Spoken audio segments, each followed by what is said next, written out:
अपने वतन के तिरंगा हमारी जान। राष्ट्रध्वज ए राष्ट्रનું ગૌરવ છે। આપણો રાષ્ટ્રધ્વજ તિરંગો છે। રાષ્ટ્રધ્વજને વધુ સન્માન આપવા માટે આઝાદી કા અમૃત મહોત્સવ હેઠળ તમામ દેખરેખ રાખનાર માનનીય ગૃહમંત્રીએ હર ઘર તિરંગા અભિયાન શરૂ કરવાની મંજૂરી આપી છે અને બધા ઘરમાં તિરંગો ફરકાવવાની પણ મંજૂરી આપી છે। સાથે સાથે એક પ્રેરણા પણ આપી છે। આઝાદીના 75 વર્ષમાં એક રાષ્ટ્ર સમૂહ તરીકે ઘરે રાષ્ટ્રધ્વજ લાવવા માટે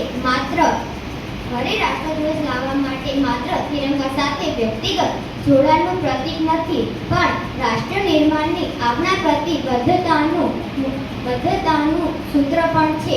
માટે આપણે તિરંગો મારી શાન છે। તિરંગા કોઈ પણ પ્રકાર તેમને અપમાન ન થાય તે માટે આપણે હર ઘર તિરંગા અભિયાનને સફળ બનાવવું જોઈએ। એટલું જ નહીં, તિરંગામાં 3 રંગ આવેલા હોય છે, કેસરી, સફેદ અને લીલો। કેસરી રંગ વીરતાનું સૂત્ર દર્શાવે છે, ત્યાગ અને બલિદાનની ભાવના પણ વ્યક્ત કરે છે। મધ્યમાં સફેદ રંગનો પટ્ટો આવેલો હોય છે, જે શાંતિ અને પ્રેમનું સૂત્ર દર્શાવે છે। લીલો રંગ હરિયાળી ક્રાંતિનું સૂત્ર દર્શાવે છે। મધ્યમાં અશોક ચક્ર આવેલો હોય છે, જે ધર્મમાં સમભાવના દર્શાવવાનું કહે છે। 22 જુલાઈ 1947ના રોજ આપણા ભારતના સંવિધાને વર્તમાન રાષ્ટ્રધ્વજને ભારતીય રાષ્ટ્રધ્વજ તરીકે માન્યતા આપવામાં આવી હતી। આપણા રાષ્ટ્રધ્વજ માટે એક ગીત પણ છે, જેને ઝંડા ગીત તરીકે પણ ઓળખવામાં આવે છે।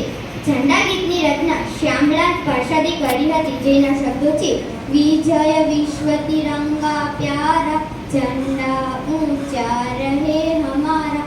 તેથી હું કહી શકું કે તિરંગો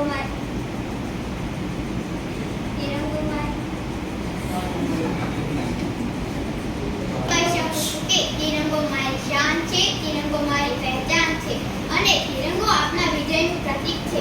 છેલ્લે હું એટલું જ કહીશ, સર ફખ્ર से उठ जाता है जब जब तिरंगा लहराता है। सर फख्र से उठ जाता है जब जब तिरंगा लहराता है।